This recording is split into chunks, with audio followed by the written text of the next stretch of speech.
Hey, broken salespeople. So today on the podcast, we are talking about International Women's Day, toxic masculinity, and sales. That's on this episode of the Broken Salespeople podcast.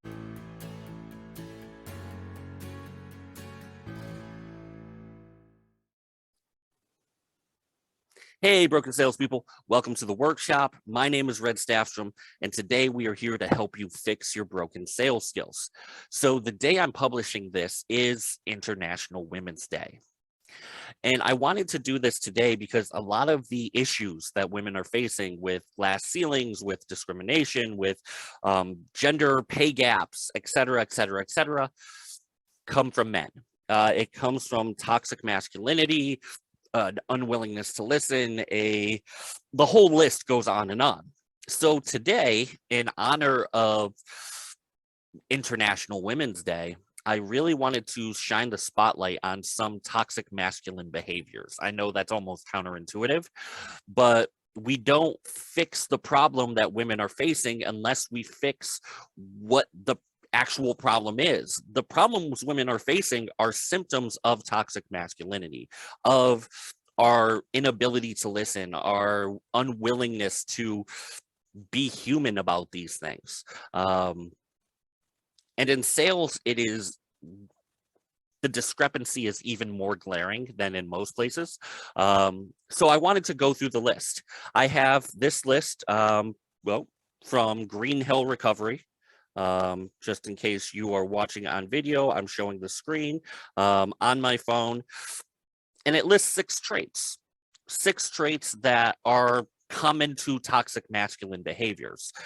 They are unconditional physical toughness, physical aggression and fear of emotions, discrimination against people that aren't heterosexual, hyper independence, sexual aggression and violence, and anti-feminist behavior. And what I want to do today is go through that list and talk about where I see these traits within the sales industry at large. Now, this is not every sales organization, obviously, but it's common enough that I think you guys will start seeing it when I point it out. I'm going to be calling out one particular scene quite a bit because of how famous it is in the sales industry.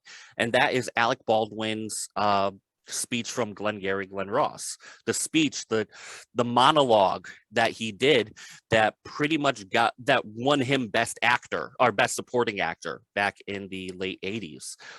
It is a phenomenal speech. It is a phenomenal performance. But it also highlights almost everything that is wrong with the sales industry. So I'm going to go through those six characteristics from Green Hill Recovery, and I'm going to say where I see them within the sales industry.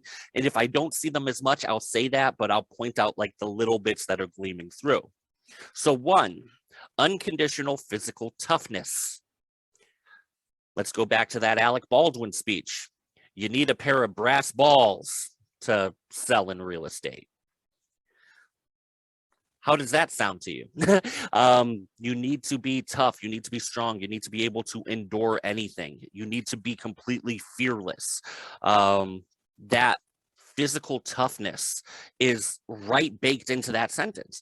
And now look at the way we treat ourselves as salespeople. We are on call almost 24 hours a day. And I'm not saying we are the only industry that does that, but we have to respond to clients almost immediately. Coming from a real estate background, I know people who are responding at 2 o'clock in the morning. In fact, that's their whole sales pitch. Their whole sales pitch when they talk to potential clients is, I'm available anytime by phone. Okay, when do you take a break? When do you take care of yourself? How do you avoid burnout? That constant always being on call, always being ready to go. I don't need a break. I don't need to take lunch. That's detrimental. It's showing that toughness is good, but you have to know that you can't do it forever. But in sales, we're expected to. We're expected to constantly be able to drop everything and just completely help that customer, to not miss any opportunities. And it's draining. We're discouraged from vacations because we are a commission-based business, a commission-based job. We don't take breaks. Very few salespeople take the real vacations that they need to in order to recharge. And if they do, they're still probably on the phone most of the time. It's that toughness. It's that constantly be going attitude, and it's hurting us. Point number 2 from Green Hill Recovery: physical aggression and or fear of emotion. So physical aggression, let's talk about the way that we actually talk about our customers, talk about the way that we handle things. I cannot tell you how many sales managers I have heard, you need to control your customer. You need to dominate the conversation. That aggression seeps into all of our language, all the things that we do. It really just trickles into it. Now, that fear of emotion, think about the way most salespeople try to sell. They don't sell on emotions. They lack that emotional intelligence. So many people fall back on selling by statistics, selling by logic, that fear of emotion. And if you don't believe me, let me just say that this one phrase, and you probably will. Feature, advantage, benefit. Yeah, we're not talking about emotion here. We're literally saying this has 390 horsepower, so it does this, and here's how that helps you. That feature, advantage, benefit ties into so much, and we've designed that phrase in order to avoid actually talking to people on an emotional level. Doesn't happen all the time. All the best salespeople understand emotions and are emotionally intelligent, whether they realize it or not. But so many people are trained and so many people adopt feature, advantage, benefit, just the facts, as the way of selling. Discrimination against LGBTQ. Now, this does happen a little more in sales, but I don't think it's as prevalent as it's tough for me to say as a heterosexual cis white man. I will be honest that I don't see it as much, but I wouldn't be the person who notices it. I will admit that. But I have had managers who, when they wanted to insult me, or coworkers who, when they wanted to assault me, bring up sexuality as if it's a negative thing. It's the nature of sales, but it's also just an old school way of thinking. And I don't know if it's purely sales or if it's widespread. Like, I can't really tell the difference, sales versus the overall culture. Just to be completely transparent, it probably is more common in the sales world, but I see it everywhere. So I don't know if sales is necessarily to blame for anti-LGBTQ discrimination. Very possible, very probable even, but I don't have the proof to back it up. I'll put it that way. Hyper independence. Eat what you kill. Go out there and hunt.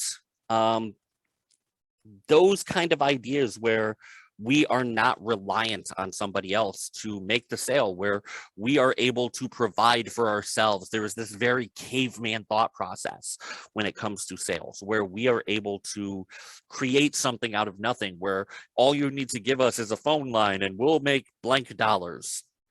It's true, but it is so prominent in the sales industry, and it is such a point of pride that it's impossible for it not to become a little toxic, a little destructive.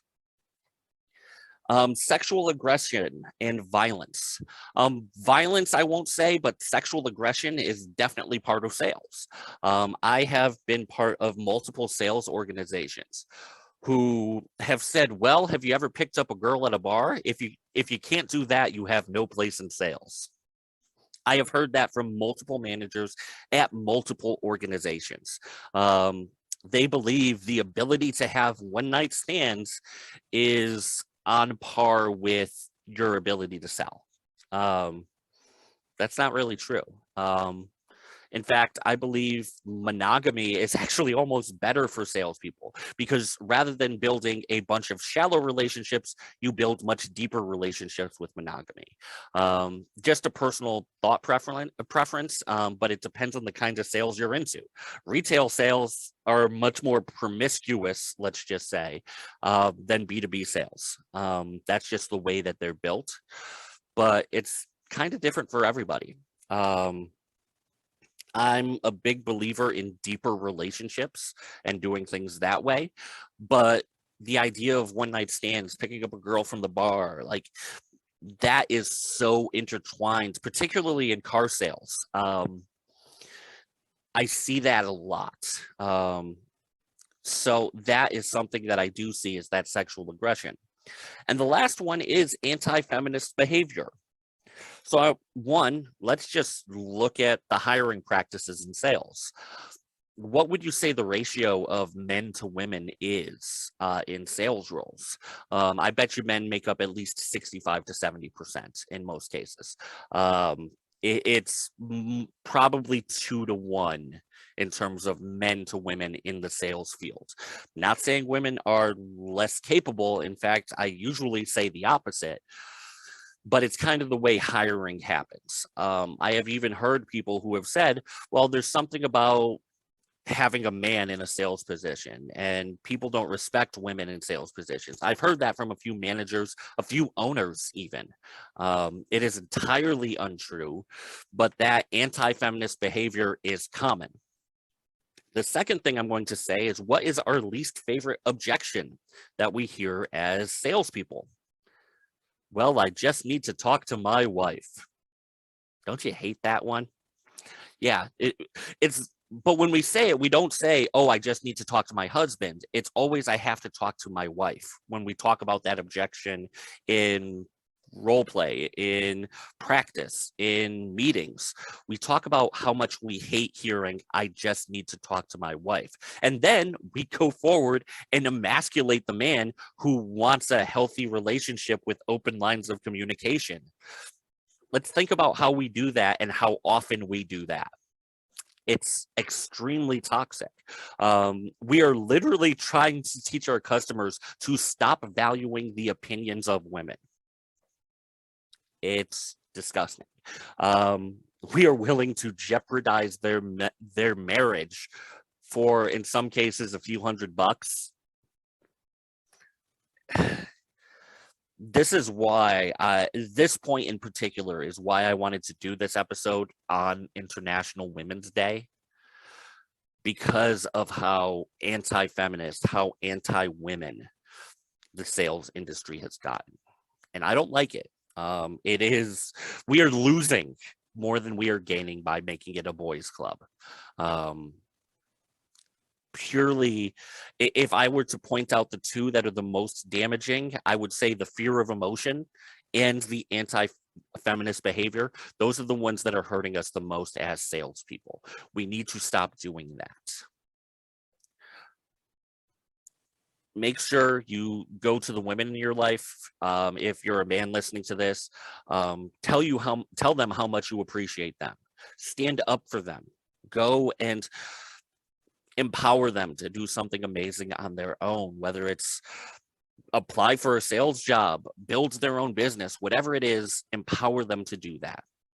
Be that voice that stands up for women, and you'll be better off for it, I promise you.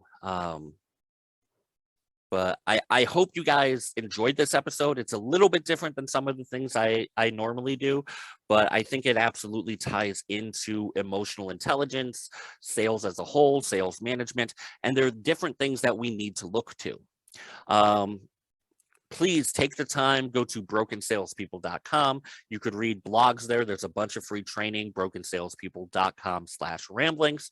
I am also beginning work on a specialized sales course for introverts. Sales for introverts. If you are an introvert, if you recharge by being alone, make sure you follow me on different social platforms so you know when it comes out. It should be in the very, very near future. Already speaking to video editors and things along those lines, but that is coming out soon, and it's going to be less than $100 for probably 3 to 4 hours of content. High-end history of sales, emotional intelligence, personality theory, how to sell as an introvert, how to recharge and put yourself in the right place. It's all going to be in there and a lot more.